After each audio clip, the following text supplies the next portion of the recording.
Hello. Today I'm going to be talking about a film that I really like, and I feel that it is rather underrated. It's this film, A Lonely Place to Die,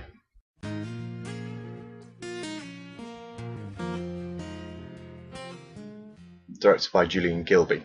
It came out in 2011, and first thing to say about it is it's difficult to pin down the genre. It's a drama, obviously, because every film ever made is a drama.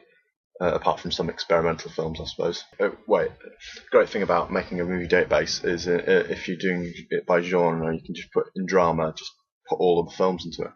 I've never seen a film that doesn't involve drama, in fact, revolve around drama. I know this film does, so does Anchorman. IMDb calls it an action, adventure, crime film, which is interesting. He describes it on Wikipedia as a thriller, which again is one of those blanket terms for genres that you don't know what they are. So if the film is not really a horror, but not really a crime, but not really then it's a thriller. It's one of those things that, we don't know what it is, we'll say it's a thriller.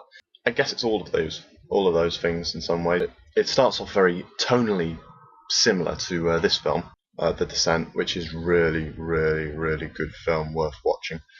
It is set in the Lake District, outdoors. It's a group of people with all their gear. In this film, obviously, it's caving, but in A Lonely Place to Die, it's about rock climbers. So they're all in their rock climbing gear. And as with The Descent, a lot of the horror moments of panic and conflict revolve around rock climbing, like they would caving in The Descent. So a lot of the fear comes from the activity that they're doing. But then things get a bit strange because it moves, the genre changes, the tone of the film changes throughout, but in a way that works really well. Because it starts with this almost documentary-like feel, headcam footage of them rock climbing and tumbling down rocks, and it almost seems like a documentary.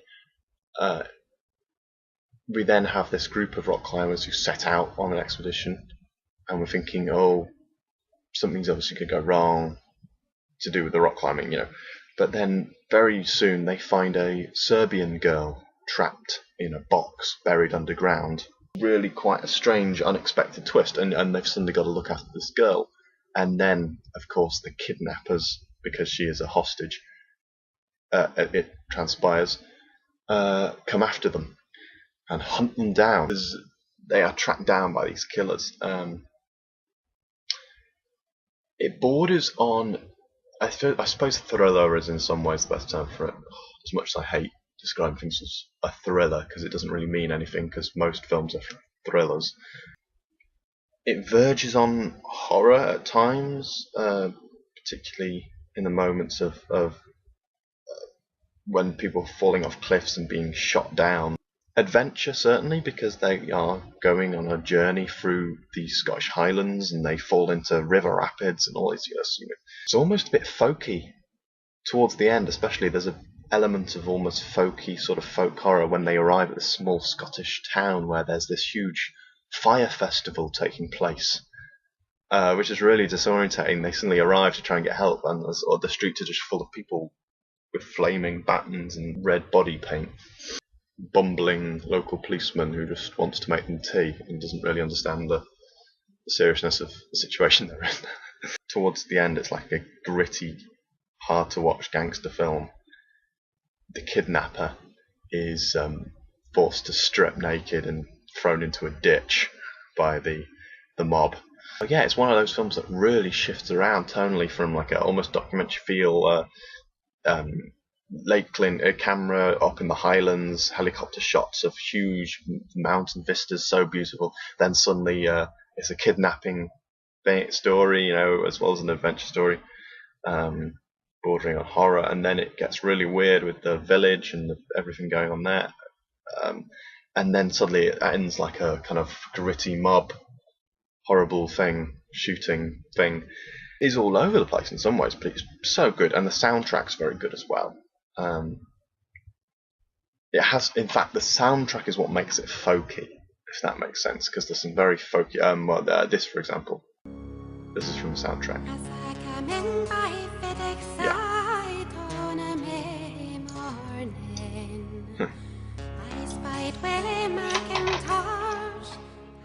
Definitely worth watching. I really, really enjoyed this one.